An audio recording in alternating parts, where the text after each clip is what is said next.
कभी ऐसा हुआ है कि पूरी रात सोने के बाद भी सुबह उठकर थकान महसूस हो? आज हम उसी खामोश वजह के बारे में बात करने वाले हैं, जिसके कारण न जाने कितने लोग असल में कभी ठीक से आराम कर ही नहीं पाते। 10 करोड़ 40 लाख। जरा सोचिए, ये कोई छोटा मोटा नंबर नहीं है। ये सिर्फ भारत में हमारी वर्किंग एज आबादी में उन लोगों की अनुमानित संख्या है जो शायद इस मुश्किल से गुजर रहे हैं। और कमाल की बात यह है कि उनमें से ज्यादातर को इसका एहसास तक नहीं है। तो आखिर ये कौन सी ऐसी खामोश बीमारी है जो सोते हुए सच में हमारी सांस रोक देती है? बस यही सवाल हमें सीधे आज के टॉपिक पर लेकर आता है। तो चलिए इस साइलेंट एनिमी, इस खामोश दुश्मन के बारे में थोड़ा और जानते हैं। अब वक्त है ये समझने का कि आखिर ये स्लीप एपनिया है क्या चीज़ और ये काम कैसे करता है। तो स्लीप एपनिया ये असल में है क्या? अच्छा, ऐसे सोचिए कि सोते वक्त कोई बार बार सांसों पर पॉज बटन दबा रहा हो, और हर बार जब ऐसा होता है तो बॉडी और ब्रेन तक ऑक्सीजन की सप्लाई रुक जाती है। नतीजा, नींद की क्वालिटी पूरी तरह से तहस नहस हो जाती है। अब ये जानना बहुत ज़रूरी है कि स्लीप एपनिया मेनली दो तरह का होता है। पहला, जो सबसे कॉमन है, वो है ऑब्स्ट्रक्टिव स्लीप एपनिया। इसको ऐसे समझिए जैसे कोई पाइप ब्लॉक हो गया हो। होता ये है कि गले की मांसपेशियां ढीली पड़ जाती हैं और सांस की नली को ही ब्लॉक कर देती हैं। और दूसरा है सेंट्रल स्लीप एपनिया। इसमें दिक्कत थोड़ी अलग है। ये एक तरह का कम्युनिकेशन प्रॉब्लम है। हमारा दिमाग वो सांस लेने वाली मसल्स को सिग्नल भेजना ही भूल जाता है।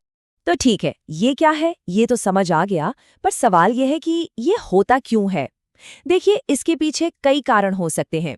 शरीर का ज्यादा वजन, खासतौर पर गर्दन के आसपास का फैट, स्मोकिंग और शराब जैसी आदतें, अरे यहाँ तक कि पीठ के बल सोने से भी ये हो सकता है। और हाँ, फैमिली हिस्ट्री और बढ़ती उम्र का भी इसमें बड़ा रोल होता है। तो ये क्या है और क्यों होता है, ये तो बस शुरुआत है। अब असली बात पर आते हैं। देखते हैं कि जब हर रात किसी की सांस बार बार रुकती है तो उसका शरीर और दिमाग इसकी असली कीमत कैसे चुकाते हैं। इसकी जो वार्निंग साइन है ना, वो अक्सर रोज की आम परेशानियों जैसे लगते हैं। जैसे बहुत जोर के खर्राटे, दिन में हद से ज्यादा थकान, भले ही रात में कितनी भी देर सोए हों, सुबह सुबह सिर में दर्द होना या किसी चीज पर ध्यान न लगा पाना, ये सब उस छुपी हुई प्रॉब्लम के लक्षण हो सकते हैं। और अगर इसे इग्नोर किया गया तो लंबे समय में इसके नतीजे सच में चौंकाने वाले हो सकते हैं। देखिए, हम सिर्फ थकान की बात नहीं कर रहे हैं, हम बात कर रहे हैं हाई ब्लड प्रेशर, दिल की बीमारियों, स्ट्रोक और यहाँ तक कि टाइप 2 डायबिटीज के बढ़े हुए रिस्क की। ये सेहत पर एक साइलेंट अटैक जैसा है। तो अगर इनमें से कोई भी लक्षण किसी को जाना पहचाना लग रहा हो, तो अगला स्टेप है इसका पता लगाना। और अच्छी खबर ये है कि इसे डायग्नोस करने का तरीका काफी सीधा और साफ है। ये सफ़र आमतौर पर एक स्लीप स्पेशलिस्ट से मिलने से शुरू होता है। इसमें सबसे ज़रूरी स्टेप होता है स्लीप स्टडी। इसमें होता क्या है कि रात भर सांस, ऑक्सीजन लेवल और हार्ट रेट को बहुत ध्यान से मॉनिटर किया जाता है, ताकि पूरी पिक्चर क्लियर हो सके। पर यहाँ एक बहुत अच्छी खबर है। इसका पता चलना ये अंत नहीं है, बल्कि एक नई शुरुआत है। तो चलिए, अब प्रॉब्लम से आगे बढ़कर उन सॉल्यूशंस की बात करते हैं जो बेहतर सांस और गहरी नींद की तरफ ले जाते हैं। अगर मेडिकल ट्रीटमेंट की बात करें तो सबसे कॉमन और इफेक्टिव इलाज है सीपैप मशीन। ये मशीन लगातार हवा का एक हल्का सा प्रेशर बनाती है, जिससे सांस की नली खुली रहती है।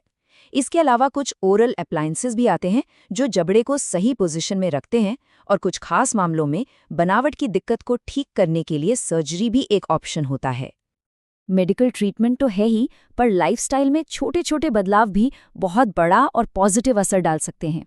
जैसे एक हेल्दी वजन मेंटेन करना, करवट लेकर सोना, सोने से पहले शराब को ना कहना और सोने जागने का एक पक्का टाइम टेबल बनाना। ये छोटी छोटी आदतें नींद की क्वालिटी को ज़बरदस्त तरीके से सुधार सकती हैं। और हाँ, हम जो खाते हैं उसका भी बहुत बड़ा रोल है। कुछ न्यूट्रिएंट्स जैसे ट्रिप्टोफैन जो केले और दूध में मिलेगा, और मैग्नीशियम जो बादाम और पालक में होता है, ये शरीर को शांत करने और नींद वाले हार्मोन्स बनाने में मदद करते हैं। मतलब हमारे खाने की ताकत को कभी कम नहीं समझना चाहिए। अब आते हैं एक बहुत ही खास नेचुरल उपाय पर, जिसे गोल्डन स्लीप हर्ब भी कहते हैं। मतलब नींद के लिए एक सुनहरा नुस्खा। और इसका नाम है एफ्रॉन, यानी हमारा अपना केसर। ये नेचुरली मूड को शांत करता है, शरीर को खुद का मेलेटोनिन बनाने में हेल्प करता है, टेंशन कम करता है और सबसे जरूरी REM स्लीप की क्वालिटी को सुधारता है। REM स्लीप ये नींद का वो हिस्सा है जब हम सपने देखते हैं और हमारी यादें पक्की होती हैं। और इसे इस्तेमाल करना भी बहुत आसान है। बस रात को सोने से पहले इसके 2-3 धागे गर्म दूध में भिगोकर पी लीजिए। अच्छे नतीजों के लिए इसे 3 से 4 हफ्ते तक रोजाना इस्तेमाल करने की सलाह दी जाती है। तो शरीर और डाइट के साथ साथ मन को शांत करना भी उतना ही जरूरी है। सोने से पहले सिर्फ 10 मिनट का मेडिटेशन, गहरी सांस लेने की एक्सरसाइज और सबसे जरूरी सोने से कम आधे घंटे पहले स्क्रीन से दूरी, ये सब गहरी नींद के लिए एक परफेक्ट माहौल तैयार करते हैं। तो नींद को बेहतर बनाने की इन सारी कोशिशों के बाद आखिर रिवॉर्ड क्या मिलता है? चलिए अब अपने आखिरी सेक्शन में उन जबरदस्त फायदों पर नजर डालते हैं जो अच्छी नींद से मिलते हैं। अच्छी और गहरी नींद के जो साइन हैं वो एकदम साफ होते हैं। सुबह उठते ही फ्रेश और अलर्ट महसूस करना, रात में बार बार आंख न खुलना और अगले दिन मूड और फोकस का बेहतरीन होना, ये सब गहरी नींद के ही तो तोहफे हैं। और लॉन्ग टर्म में तो इसके फायदे और भी गहरे हैं। हम बात कर रहे हैं बैलेंस्ड हार्मोन्स की, बेहतर मेमोरी की, एक मजबूत इम्यून सिस्टम की और यहाँ तक कि स्लो एजिंग की। तो अच्छी नींद का मतलब सिर्फ आराम करना नहीं है, ये खुद को रोज रिचार्ज करने जैसा है।